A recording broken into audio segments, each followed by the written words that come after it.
But anyway, let's go back to the whole point of this thing.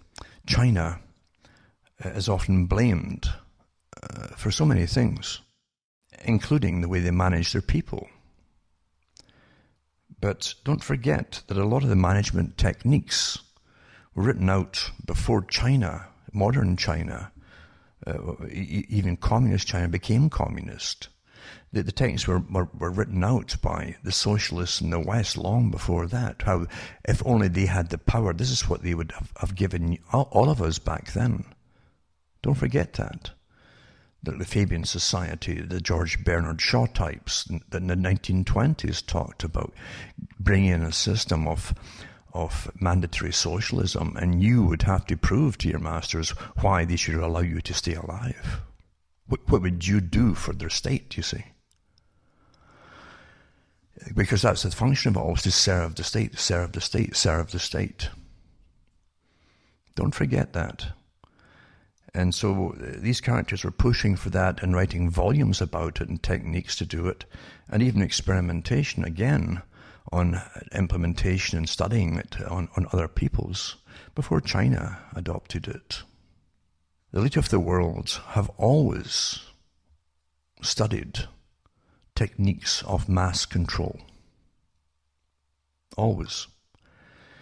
The elites of the world, as I've said before so many times, are right into eugenics like you wouldn't believe. They're like deep-sea divers in a sense. It's as deep as you can go without getting crushed. That's where they go with it all. They really believe in all this stuff. Because the history of the world, to them, is rather simple. It's about generations of the right kind of families choosing suitable mates from other right types of families, the successful type, the winners as they call it, and holding on to their money and possessions through generations and accumulating incredible wealth. But don't think they simply did it what you would call honestly. The richest people on the planet simply extorted it from other peoples that they often thought were inferior. The aristocracy of, say, the 19th century, and even into the 20th century, but the 19th century was incredibly haughty and beyond snobbish. In even Britain, for instance, they believed, along again with, you might say, academia to an extent too, and more selective papers that were were a bit more secretive than the ones they published later on how to manage the people on behalf of an upper class. They saw the peasantry of Britain, who had colour, remember, in the 19th century, and centuries before that too, in their big factory towns where they crammed the people into completely inhumane conditions to die at the age of 17. This is the 19th century. And they looked at them, their stunted growth, and what appeared to be a bit of retardation in them, as their fault.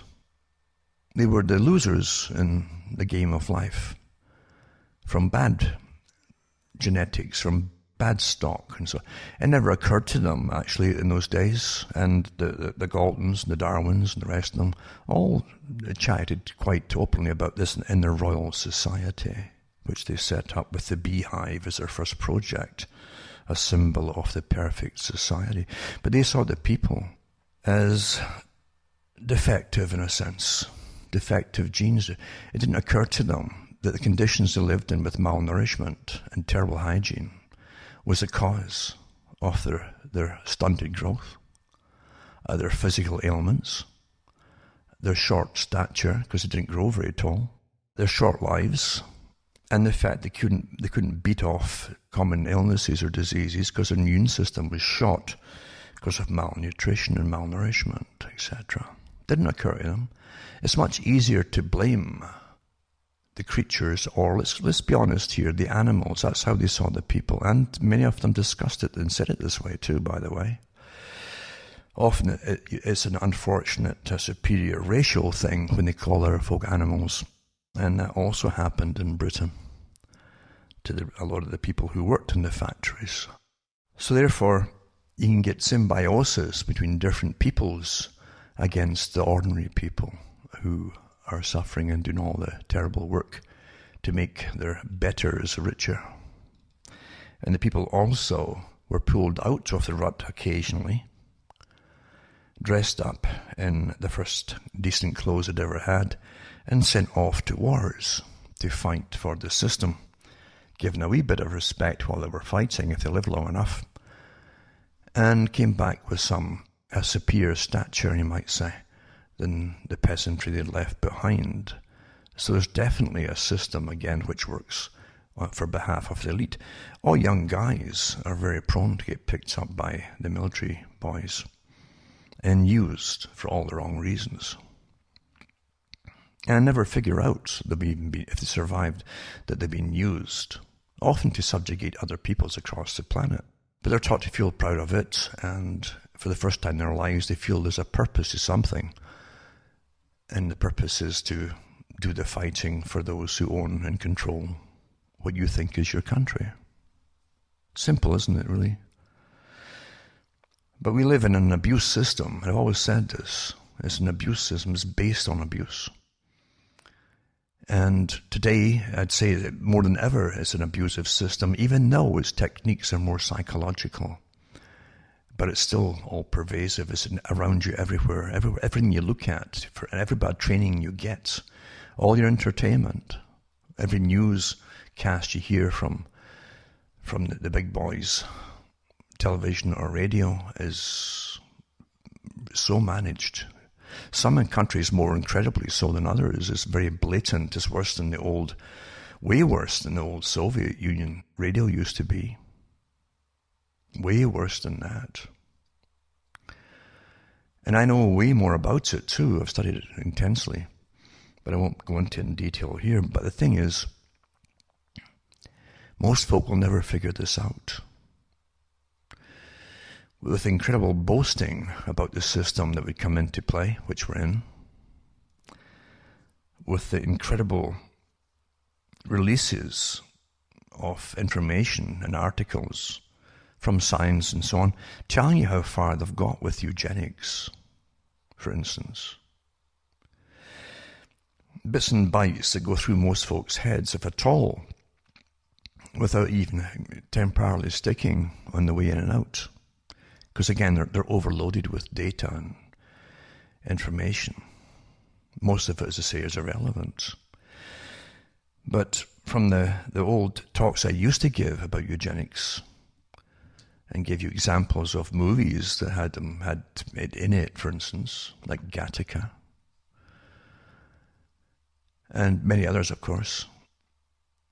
Then you see the articles coming out about improving the species again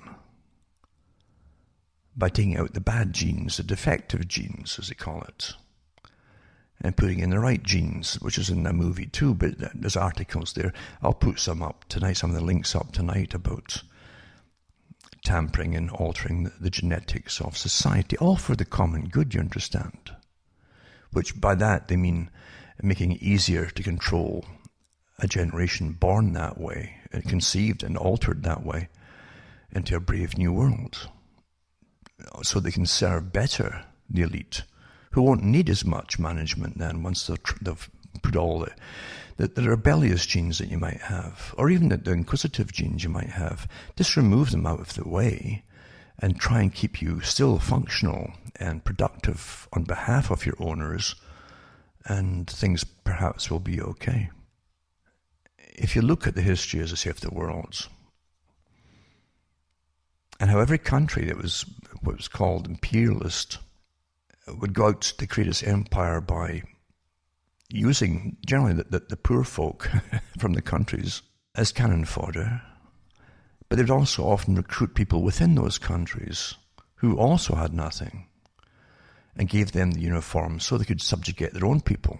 And it's tragic how abuse can be trained into people who should know better. But everyone succumbs to it and says, oh, well, I'm getting paid for it, and now I'm different. I'm superior. I'm wearing this uniform. And then go off and round up your own people and beat them or line them up for firing squads and shoot them. So the abused become the abusers right down to the present day.